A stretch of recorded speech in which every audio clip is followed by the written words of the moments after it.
Global পয়েন্টের পক্ষ থেকে সবাইকে স্বাগতম। যৌথ সামরিক মহড়ায় অংশ নিতে ইরানের বন্দর আব্বাসে পৌঁছেছে রাশিয়ার যুদ্ধজাহাজ স্টেকি। রাশিয়ার প্রতিরক্ষা মন্ত্রণালয় এ তথ্য নিশ্চিত করেছে। জাহাজ পৌঁছানোর পরে রুশ কর্মকর্তাদের স্বাগত জানানোর ভিডিও ফুটেজও প্রকাশ করা হয়েছে। ইরানের আধা সরকারি সংবাদ সংস্থা ফার্স নিউজ জানিয়েছে, রাশিয়া ও ইরান বৃহস্পতিবার ওমান সাগর ও ভারত মহাসাগরের যৌথ নৌ মহড়া চালাবে। আন্তর্জাতিক সংবাদ মাধ্যম এর বিশ্লেষকদের মতে, এই যৌথ মহড়া মূলত প্রতিরক্ষা, নজরদারি এবং সমুদ্রপথে নিরাপত্তা নিশ্চিত করার উদ্দেশ্যে। এটি সরাসরি কোনো আক্রমণ বা সংঘাতের ঘোষণা নয়। মহড়ার মাধ্যমে দুই দেশের নৌবাহিনী একে অপরের সঙ্গে সমন্বয় এবং যোগাযোগ শক্তিশালী করবে। পারস্য উপসাগর ও হরমুজ প্রণালী বিশ্ব জ্বালানি সরবরাহের জন্য অত্যন্ত গুরুত্বপূর্ণ।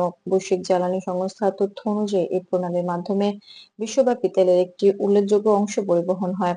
ফলে এখানে যে কোনো নৌমহড়া বা নজরদারি আন্তর্জাতিক বাজারে প্রভাব ফেলতে পারে। বিশ্লেষকরা বলছেন, যৌথ মহড়ার উদ্দেশ্য কৌশলগত প্রভাব দেখানো নয়, বরং আঞ্চলিক নিরাপত্তা এবং কার্যক্রমের অভ্যন্তরীণ সমন্বয় নিশ্চিত করা। আন্তর্জাতিক পর্যবেক্ষকরা নজরদারি চালিয়ে যাচ্ছেন যাতে বাণিজ্যিক নৌপথ এবং বেসামরিক কার্যক্রমে কোনো বিঘ্ন না ঘটে। রাশিয়া এবং ইরানের মধ্যবর্তী পূর্বের সমুদ্র সমন্বয় অভিজ্ঞতা মহড়াকে আরো কার্যকর করেছে। মহড়ার সময় সাধারণত নৌ চলাচল, রাডার পর্যবেক্ষণ, ড্রোন ব্যবহার এবং যোগাযোগ ব্যবস্থা পরীক্ষা করা হয়। এই কার্যক্রমের মাধ্যমে উভয় দেশ তাদের সামরিক সক্ষমতা প্রদর্শন করছে এবং নিরাপত্তা বজায় রাখার প্রক্রিয়া দেখাচ্ছে।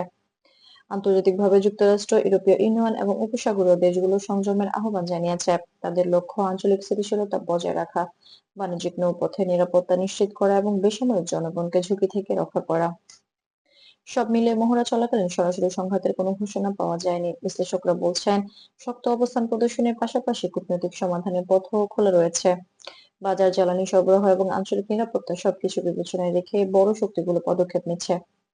গ্লোবাল পয়েন্ট মনে করে, এ ধরনের সংবেদনশীল ইস্যুতে যাচাইকৃত তথ্যের উপর নির্ভর করা অত্যন্ত গুরুত্বপূর্ণ। শিরোনাম বা সামাজিক মাধ্যমে প্রচারিত দাবির বাইরে গিয়ে আন্তর্জাতিক নির্ভরযোগ্য সূত্র যাচাই করা প্রয়োজন। গ্লোবাল পয়েন্টে দেখার জন্য ধন্যবাদ। আন্তর্জাতিক পরিস্থিতি নিরপেক্ষ ও তথ্যভিত্তিক বিশ্লেষণ পেতে আমাদের চ্যানেলটি সাবস্ক্রাইব করে সঙ্গেই থাকুন।